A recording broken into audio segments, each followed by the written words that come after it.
I would like to talk about COVID-19 guidance for singing, musical instruments, and dancing. We have heard questions from many groups, businesses, and especially music teachers and schools, asking if we have been looking at new evidence to update our guidance. These are activities that many Albertans have sorely missed.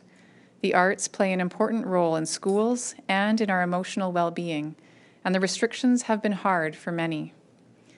We had originally severely limited indoor singing and use of wind instruments, as there was some evidence indicating that they may pose unique risks of transmitting COVID-19. After reviewing the spread of the virus and measures in place in other jurisdictions, we have seen emerging evidence that these activities can be done safely if rigorous and proper precautions are in place. We have therefore updated our approach to allow Albertans to enjoy these experiences safely while keeping measures in place to limit transmission. Updated guidelines are now posted online that allow limited band practices, singing and wind instrument concerts to occur, provided distancing, enhanced cleaning, and other precautions are implemented. Choirs may begin again with maximum size limits and masking while singing. However, audience singing is still not allowed, and congregational singing in faith settings is still discouraged. This is because it is easier to ensure that all guidance is rigorously and regularly applied with smaller groups, while singing in a larger group without these same ongoing rigorous measures could lead to large transmission events. I want to stress that gathering limits have not changed, and dance floors are still not allowed, as we cannot safely mitigate the risk of exposure with these activities. As we continue to learn more about transmission, we will update guidelines based on what the evidence tells us and how we see the virus spreading in Alberta. Turning to today's update, we identified 111 new cases of COVID-19 yesterday, and the provincial lab completed 11,979 tests. Sadly, there has been one death during this time period.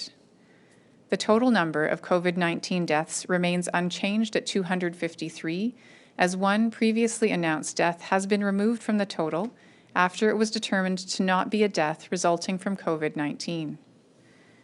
Losing a loved one to COVID-19 or for any other reason is heartbreaking, and I extend my sympathies to anyone grieving the loss of a loved one. Today, Alberta has 1,444 active cases. 41 people are in the hospital, including 6 in intensive care. As of today, the total number of Albertans who have recovered from the virus is 13,718.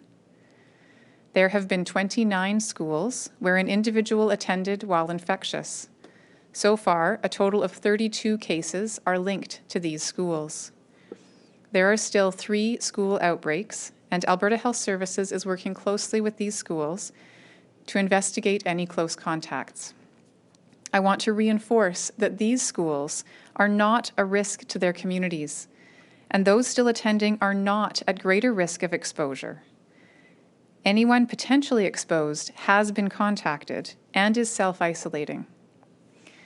We have also updated our outbreak list for all other settings. This now includes an outbreak on one unit at the Queen Elizabeth II Hospital in Grand Prairie with 2 cases. Testing and contact tracing is underway, and the facility remains safe for patients and staff. Before I take questions today, I would like to take a moment to explain in plain language how COVID-19 infects the body. I have heard many questions from both kids and parents about why certain measures are in place, especially why someone who has been exposed to the virus needs to be away from others for 14 days. And I think it is important that we all understand how this virus works. COVID-19 is a respiratory virus. This means it can be spread when people breathe, cough, or sneeze, and tiny droplets of liquid go into the air.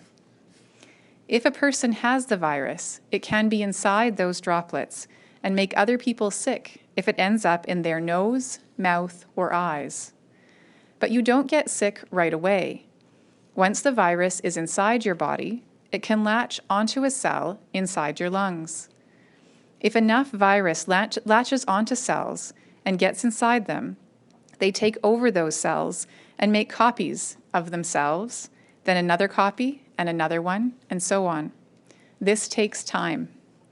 Our immune system will be trying to fight the virus, and a lot of copies need to be made before reaching a tipping point where someone has enough virus to be able to infect others. In most people, it will take about 5 to 8 days before enough virus copies are made for symptoms to show. Sometimes it happens sooner, or it can take up to 14 days, which is why we say that COVID-19's incubation period is 2 weeks. A person is not infectious to others for the full 14 days. However, we cannot predict for sure if they will get sick, and if they do, when that will happen. This is also why, if someone is a close contact of a confirmed case, we require them to stay home for up to 14 days, even if a test in this time frame is negative. It is entirely possible that they have the virus, and it simply hasn't made enough copies of itself to be captured by that PCR test that shows up negative. It is also why, if you are sick, but not a close contact, and you test negative, you only have to stay home until your symptoms resolve. If you are already showing symptoms, the virus causing those symptoms should show up in the tests. By testing negative, it is most likely that you don't have COVID-19, and you just need to stay home until you are well enough to not get others sick with whatever is causing the illness. Also, staying home until you are feeling better is extra safety, as sometimes a single negative COVID test may be a false negative. I've also been asked about why we have such a long list of symptoms, and why even kids with mild symptoms need to stay home from school. The answer is that COVID-19 doesn't affect us all in the same way, leading to a wide range of symptoms and a wide range of outcomes for the virus. For example, in some people, COVID-19 can cause a fever. This is caused by the immune system trying to fight the virus. It heats up the body, which raises the body temperature, leading to a fever. In others, the immune system causes inflammation as it is trying to defeat the virus. This is the reason that some people feel tired and achy, which is another symptom of COVID-19. In other people, COVID-19 may lead to symptoms such as shortness of breath or even pneumonia, as small air sacs in the lungs get inflamed and possibly fill with fluid. This stops oxygen from reaching the blood and is also a reason why people who get very sick with COVID-19 sometimes must be put on oxygen therapy or ventilators. Those are just a few symptoms. There are many other ways that COVID-19 can impact your body, such as causing a runny nose, sore throat, vomiting or diarrhea, or many others. All of these may be signs of COVID-19, and that is why we are asking students and parents to use the daily checklist and stay home if they are feeling ill with any of the identified symptoms. It's important to stay home even when sick with mild symptoms, because the virus doesn't impact everyone the same way. In one person, the virus may make a large number of copies, but only cause a runny nose or some other mild symptom. Yet when that same virus is passed to a grandparent, it could cause them to have a more serious illness like pneumonia. COVID-19 doesn't play favorites, and none of us are immune.